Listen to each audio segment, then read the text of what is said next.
Fire sign, Aries, Leo, and Sagittarius. Kumusta po kayo guys? Okay, so fire sign, maraming salamat po sa walang sawang pagsubaybay sa ating mga reading. And kung kayo ay bago pa lang sa ating channel, mag-subscribe na po kayo guys. And i-click mo na rin yung ating notification bell para lagi po kayo guys updated sa ating mga bagong upload. Tingnan natin fire sign, ano ba ang inyong gabay? Fire sign, Aries, Leo, and Sagittarius. Gabay po ni fire sign. Okay, so guys, meron tayong Two of Wands. Meron tayong Knight of Swords. Knight of Swords. Meron tayong The Dreamer. Okay, so tignan natin to fire sign. Okay, so fire sign, so pinapakita sa akin dito, parang dati, nag-alangan ka pang mag-decide. So, maaaring ikaw ay nandun sa point na nagtiis ka pa, and maaaring wala sa isip mo kasi yung mga bagay na yon. Okay, kung ano man tong plano na to, parang relocation siya guys eh. Ngayon guys, may nakikita ko na maaaring nauubos ang oras mo kasi may iba ka pang inaasikaso. Ayan, ngayon guys, kung ano man yung mga desisyon na gagawin mo dito, parang sure ka na gusto mong gawin to. Lalo na guys, kung ikaw ay lilipat ng bahay. Ayun kasi guys, yung pinakamalinaw, no? Parang may relocation. Ayan. Or pwedeng meron kang planong bumili ng bahay. Or baka maguluhan ka, kaya parang ginagawa mo dito, doon ka muna sa place safe. Okay, doon ka muna sa safe. Then after that, na-settle mo na yung ibang plano, saka mo sisimulan yung pangalawang plano mo kasi may hirapan ka. Okay?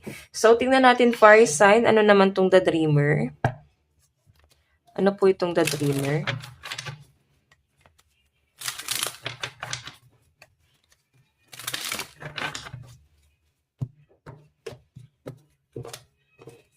Ano po itong The Dreamer?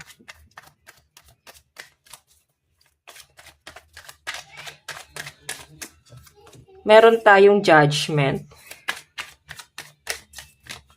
Meron tayong Three of Wands. Oops. Meron tayong Death. So guys, sa pinapakita sa akin dito, masyado nang sumisikip yung mundo mo. Ayan, may mga judgment na pwedeng medyo toxic na dun sa paligid mo. May naririnig ka ng hindi magagandang salita tungkol sa'yo. Or pwedeng ginagamit nila against you. So, I think gusto mo ng bagong buhay.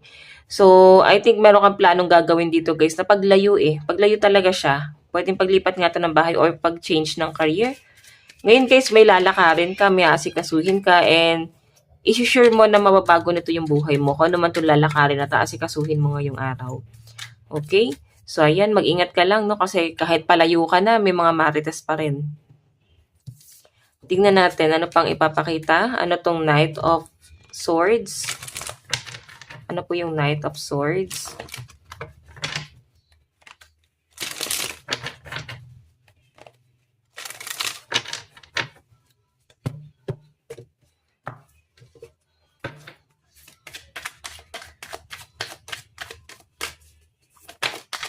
So guys, meron tayong King of Pentacles. Meron tayong Two of Pentacles. Meron tayong Ten of Pentacles. So guys, kung makikita mo puro pentacles yan, so I think ikaw ay maglalabas ng pera, pero binabudget mo.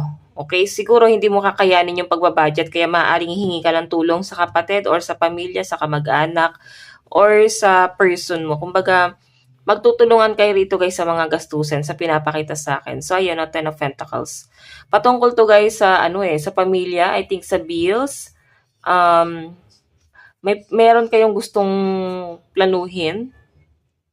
Okay? So, ayan, kung ikaw ay maglalabas ng pera dito, guys, sa pinapakita sa akin, okay naman siya, guys. Wala naman magiging problema, no? Hindi mo naman kailangan pag-isipang mabuti kasi nababudget mo naman. Okay? Pasok naman sa budget mo at kakayanin naman. Okay, so tingnan natin, guys, ano naman tong The Dreamer. Ayan. Baka, guys, merong manghiram din ng pera sa inyo.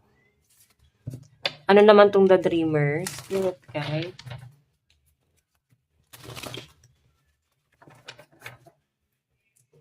Tingnan natin ano tong The Dreamer.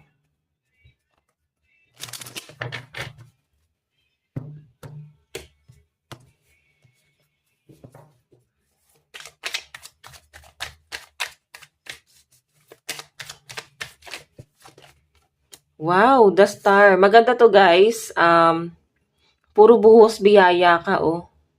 Okay? Bubuhos ang biyaya sa inyo, fire sign.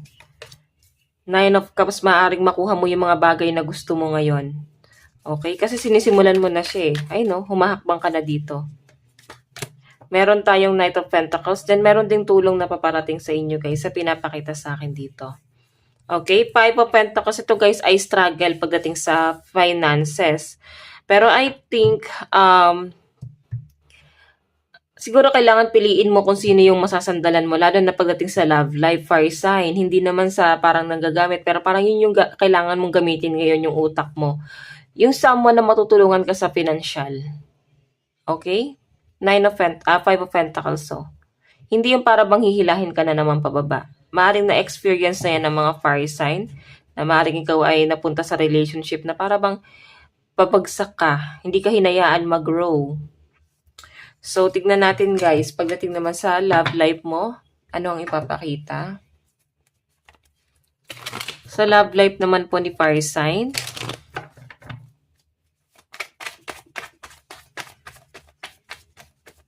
so guys, meron tayong the devil. Nako, medyo may manipulative sa paligid mo.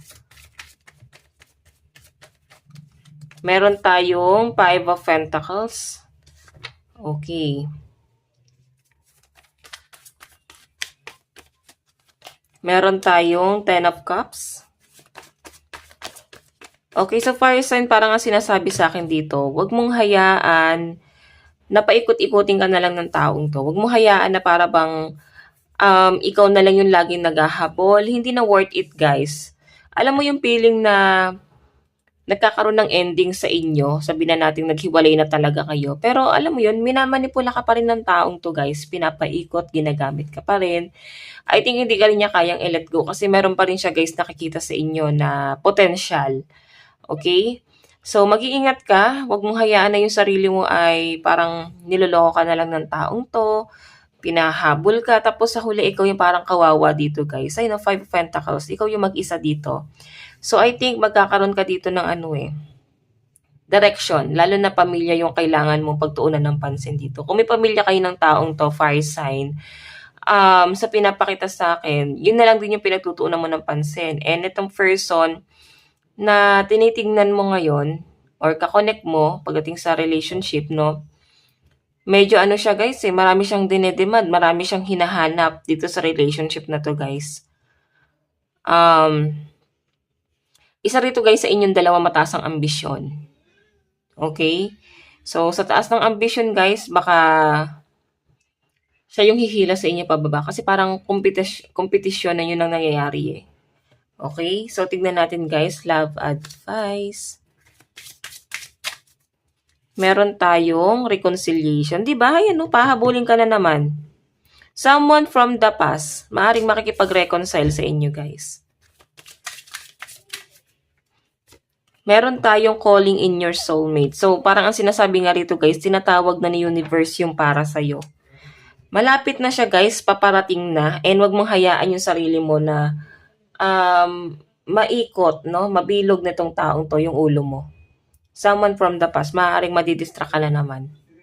Maaaring ikaw ay maguguluhan na naman pagdating sa mga bagay-bagay. Okay, masisira yung mga plano mo dahil sa taong to. Tignan natin. Advice, meron tayong step up and lead. Diba, matalino ka namang tao, fire sign. Huwag mo hayaan na para bang may sisira lang sa mga plano mo. Okay? So, tignan natin. Advice, meron tayong meditation. Diba, yan, routine, breath, quiet, and peace. Baka ito ang mas kailangan mo. Pahinga. So, fire sign, ang lucky number mo is 21 and 8. Ito lang naman po ang inyong reading. Hanggang sa muli, God bless and love you all. Thank you.